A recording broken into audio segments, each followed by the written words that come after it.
क्या आप जानते हैं कि गंगा नदी, जिसे हम माँ गंगा कहते हैं, पृथ्वी पर कैसे आई और भगवान शिव ने उसे अपनी जटाओं में क्यों धारण किया?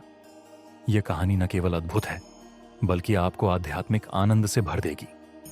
चलिए जानते हैं इस रहस्यमयी कथा को। डिस्क्लेमर: इस वीडियो का उद्देश्य केवल शैक्षणिक है।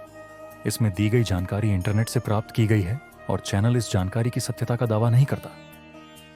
बहुत समय पहले राजा सगर ने एक यज्ञ आयोजित किया और इसके घोड़े को छोड़ दिया। जो जहां जहां जाता वहां राजा का अधिकार स्थापित होता। इंद्रदेव, जो राजा सगर से ईर्ष्या करते थे, ने घोड़े को चुराकर कपिल मुनि के आश्रम में बांध दिया। राजा सगर के 60,000 पुत्र घोड़े की खोज करते हुए वहां पहुंचे। कपिल मुनि ध्यान में लीन थे और राजा सगर के पुत्रों ने बिना सोचे समझे उन पर चोरी का आरोप लगा दिया।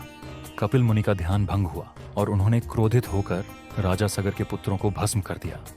राजा सगर के वंश को मोक्ष दिलाने के लिए कपिल मुनि ने कहा कि उनके अस्थि अवशेषों को गंगा के पवित्र जल से स्पर्श कराना होगा।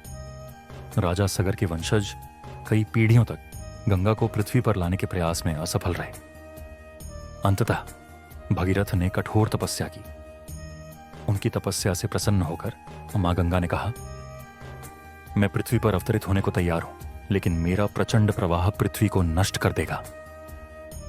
भगीरथ ने भगवान शिव की आराधना की। शिव जी ने उनकी प्रार्थना स्वीकार की और गंगा के प्रवाह को अपनी जटाओं में धारण करने का वचन दिया।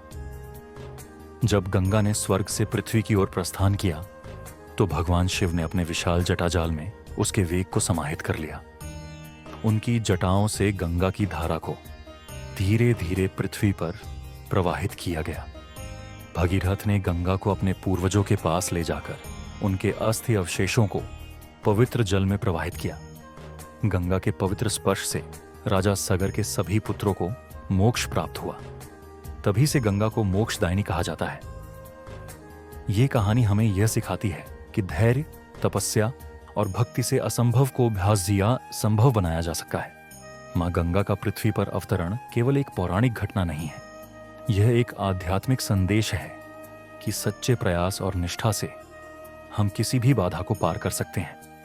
अगर आपको यह कहानी रोचक लगी तो कृपया इसे लाइक करें, अपने दोस्तों और परिवार के साथ शेयर करें और हमारे चैनल आध्यात्मिक सुख को सब्सक्राइब करना न भूलें। साथ ही हमें कमेंट में बताएं कि आपको यह कहानी कैसी लगी।